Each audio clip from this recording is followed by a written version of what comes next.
So when we took off, we were at the tail end of the 70s when we started coming into our own.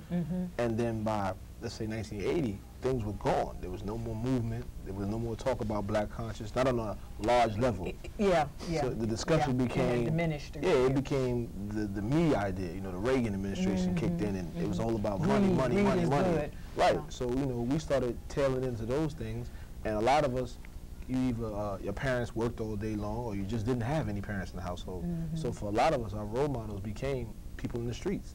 And in some ways, them teaching us what they knew was a way to show love. It just was the wrong love. You know? What they had to teach was not It wasn't the reality beneficial. of Right, it. exactly. Didn't crack have a great deal to do with what happened in the street? A great deal. I mean, crack wiped out a whole generation of not only youth, but elders on through.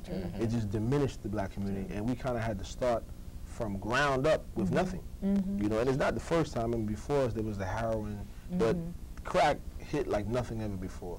You know, as a young man, we saw heroin. I was real young. We even saw the angel dust, but this took out not just some people, but all people.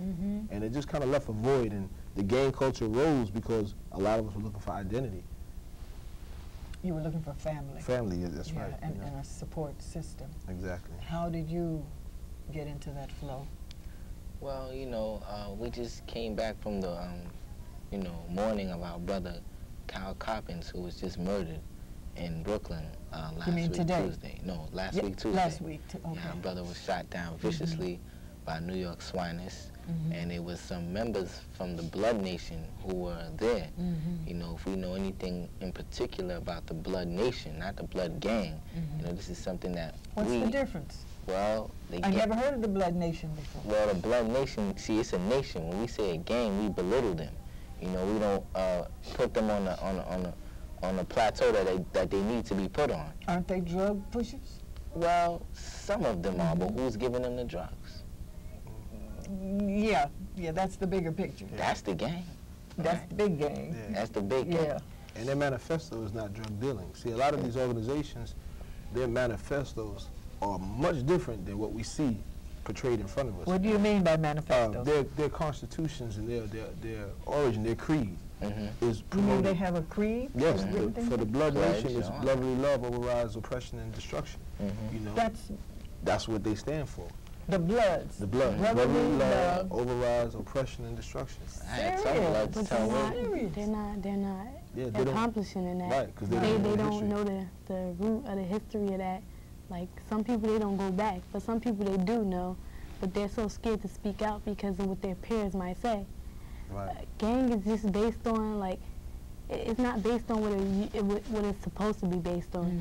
Gangs are based on who's the biggest, who's the baddest. You know, oh, I want to be cool, I'm with this group. People want to respect me more if I'm with this group. Are you saying that it started with a value system, but then deteriorated into what? Yes, because the wrong people got involved, and the wrong, you know how to say, in the class, in school, they'd be like, oh, he say, she say. So like we used to play this game, and it was like, okay, I'll whistle something in his ear, and once it get through the whole class, it'll change. Different thing. So basically, that's what happened. It got through different generations, and it changed. And then, you know, the help of agencies like the Counterintelligence Program had a lot to do with severing the history. Explain to people what the Counterintelligence Program was started by J. Edgar Hoover in the early, really the 20s and 30s, and the first victim was Marcus Garvey. And that program was designed to break down any organization that could bring about unity and change in the black community, especially. It's a government organization. Yes, it's a government-funded organization created for just the purpose of breaking down anything within our community that could raise us up. And part of their mandate is to stop the rise of any black messiahs who could electrify the masses. And that was written. It's written. It's written in J. Edgar Hoover's words.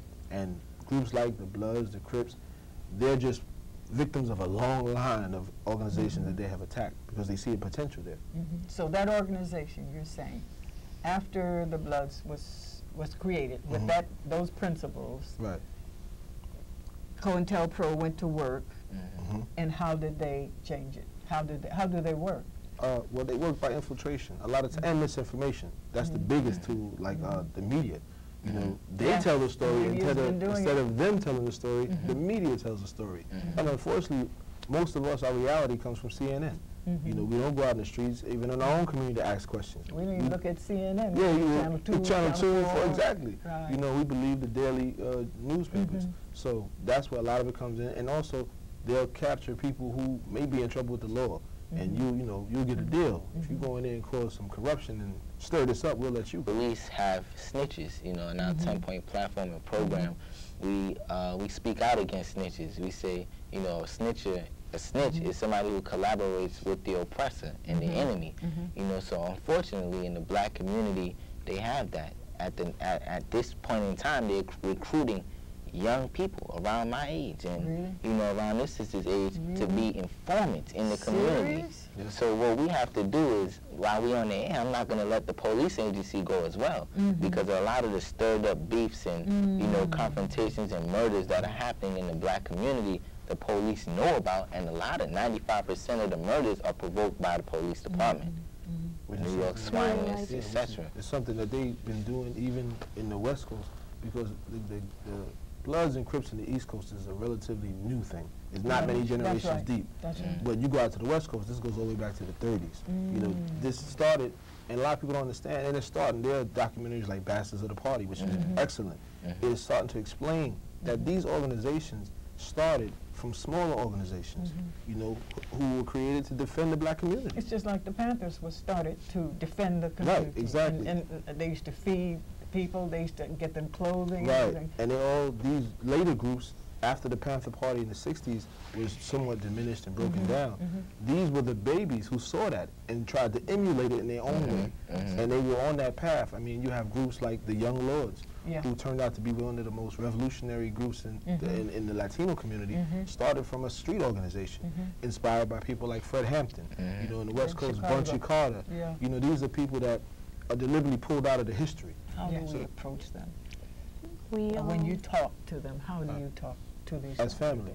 We approach them with the same respect we would give the Nation of Islam or the 5% Nation of Islam. We don't view them any different than us, first of all. Because they are? Because they are family.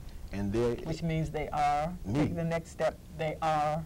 African. There you go. You know, and we have to approach them like that. We don't approach them like, oh, here's the Bloods, and I got to get a special language before I talk to them. But you know, you know what you said, oh, there's the Bloods. You tell somebody they're African, oh, there's the African. Exactly. You know, we have been, that's what I was saying at the beginning the other time when I was talking about what the story they did with Uncle Tom. They twisted it all around. And so now we, people of African ancestry, I ain't no African. That's why I wrote the book, The Shimmershine Queens. Because of meeting that in school where young people just don't like themselves already, you know. And so there's so much work to do. Yes, but it hurts when you walk and you see the young brothers and young sisters. They're gonna beat somebody down. I'm telling you, walk next to some sisters, they're gonna beat this one. I gotta say this though. Yes, yes. As a youth, speaking from the youth, you know, there are some, as we have ran into plenty of times, there are some positive Bloods that are out there, and blood sets, and Crip sets as well, that are out there. Like as I was starting to say, the Cal Coppins, the brother was just murdered in Brooklyn by the police. Many of the Bloods from the community. He was a Blood? No, but that area is you know, predominantly Blood, and many of the Bloods from that community went there to show their respect and honor to the people. And after that, they, you know, were looking for doing some organizing behind it. But what we need as a youth, and I know the Bloods need this, the Crips need this, because we don't have no guidance. We need the guidance and the help from our elders. You know, so there's potential there with us. We just need the help, the guidance.